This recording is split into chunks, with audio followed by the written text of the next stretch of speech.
Hi all, I would like to draw your attention to this position, which it looks like a simple king and pawn ending.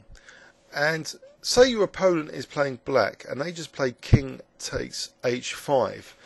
Now the natural move here, it would seem, would be to try and snatch black's pawn as quickly as possible and then go over here. However, the natural move is not always best.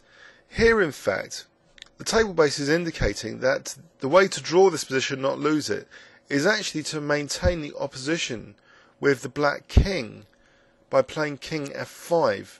So if we have a look at king f5, it stops the black king from coming to g4. So for example, king h4, you can just again stop the black king coming out. If black tries now f6 or f5, then this is now a lot different, because king f5, and if the black king comes to g3, now you can safely take this pawn and run to get the black pawn. So for example, say the black king went to f4, then you run along this kind of rail track and it's fine. So it's like setting a rail track in a way. I'm trying to make an analogy here that both kings are on a rail track. So in this position, you go to e6, say, and then black goes along his or her rail track, and basically you're going to win the black pawn and queen your pawn, and that's perfectly fine. That's a happy ending. But let's go back now and introduce a rail track disaster. So from this position, so black had just taken your pawn with king takes h5, and now king f6. So you're not keeping the opposition, and this shows the disastrous consequences now, because the black king coming to g4 sets up the black king not on this rail track, but actually on this more important one. And you'll see now what a total disaster this is, that every move here now loses. So if you take the pawn, black goes on this more critical rail track, and you're on this rail track. And look how the opposition is enforcing, like both trains, virtual trains, to be on their movement across. And the white king can never step out, because black to move here is forcefully winning the position. So go to d7. Now black goes to d5, c7, and you can see that the black king is now protecting the pawn, and it's completely lost. So basically the opposition in a way sets the train on a particular track where the trains are the kings. I thought it was fascinating, that particular king and pawn ending. It was in a puzzle I did recently. So let's have a look back at the initial position. How the importance of the opposition really means that it can be the difference of what how the kings are going to operate for a long time to come. Back in this position, would you have really thought that king f6 actually loses this position? After king takes h5, that is. So king f6 actually loses. So the way to draw it is king f5. Now if black really did want to lose it, he'd move the pawn. But actually black can keep on trying to get white to go this way, so black can get on this track to go that way.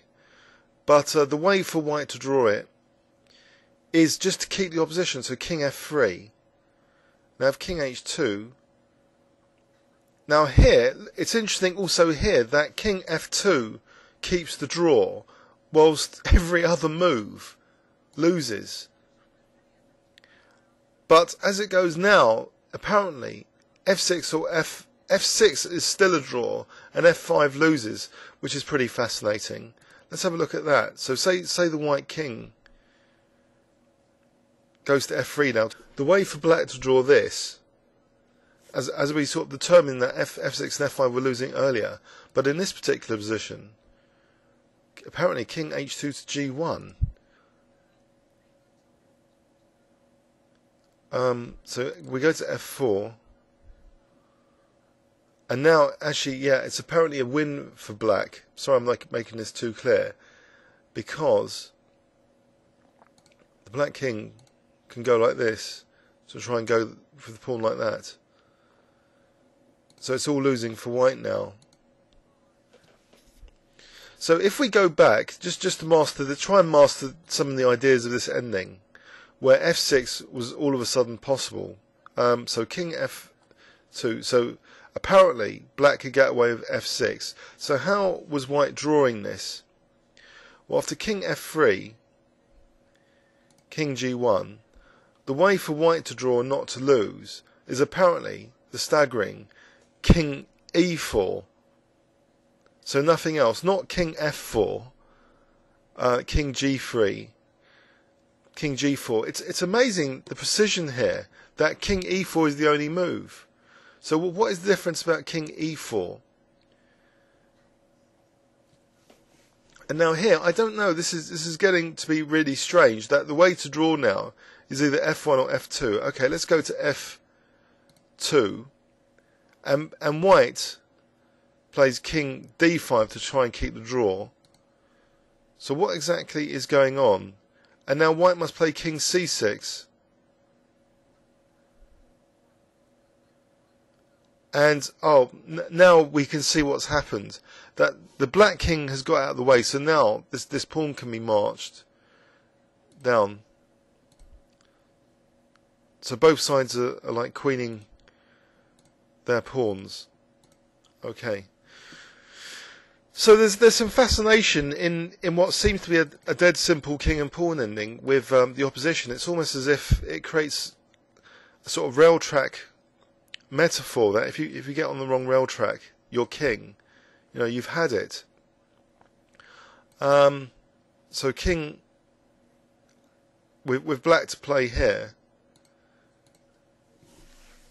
The apparently tempting king f6 is a complete disaster. So I hope that's food for thought in king and pawn endings. More food for to carry on from the king and pawn ending theme and opposition, and provide that interesting metaphor that you might consider in your own games. Please leave any comments or questions on YouTube. Thanks very much.